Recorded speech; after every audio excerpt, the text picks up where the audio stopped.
Hello, today I'll explain the difference between differentiation and modification and accommodation in specially designed instruction, or in other words, SDI, and how these strategies can support a student like Samari who has a specific learning disability along with ADHD.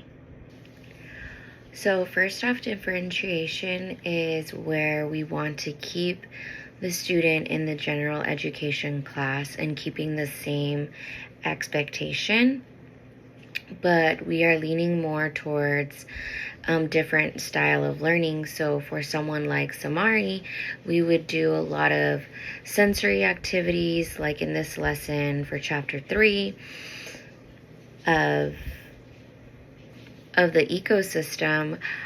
I planned that we would use goldfish to have a tangible and visual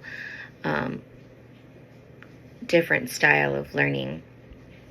And this also helps not only the other students but Samari as well to grasp the concept, all while allowing her to keep the same expectations as her peers. Whereas modification is something where we are making changes to the curriculum, expectations, or the assignments. An example of this is allowing fewer items to be completed. So towards the end of the lesson, so post-lesson of the ecosystem, we will ask the students to write a 4 to 5 sentence summary about the ecosystem, where for Samari, we might break that down to 2 sentences, all while providing sentence frames. So that would be an example for Samari creating a modification within this lesson, which aligns with her IEP goals. Lastly, we have accommodations, and this is where accommodations are when there are supports for the student to access the curriculum without altering the whole content. So in this lesson, the accommodations for Samari are allowing her to view or preview the lesson prior to her classmates.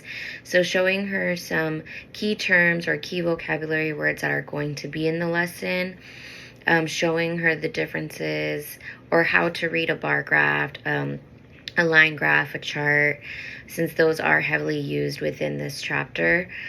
Another accommodation that would be made is breaking up all of the students into groups for this lesson, but allowing Amari to sit in a group where her peers are able to assist her, and having the group closely to the teacher where the teacher is teaching so that the teacher can assist when needed.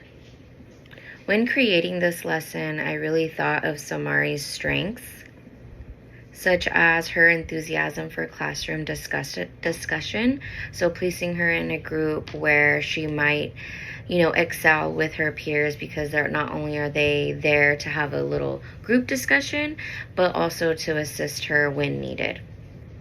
But also thinking of things that Samari might have not mastered yet. So using sentence frames when she has to write the summary regarding the ecosystem, and hands-on multisensory things. So the goldfish crackers that are going to be used in this lesson is being used because we want to keep Samari's engagement as long as possible. And with her ADHD, I feel like this sensory may keep her engaged and more interested in the lesson if we were not to use something that was so multisensory. Also in the lesson, we decided to input a behavior tracker to promote or to have Samari be more accountable for her impulses and kind of track her behavior herself and see if we can provide an incentive for, a minimum amount of impulses. All in all, I think all of these strategies that I've selected create a supportive environment for Samari to learn to the best of her ability. And I do believe the lesson does incorporate all of her IEP goals.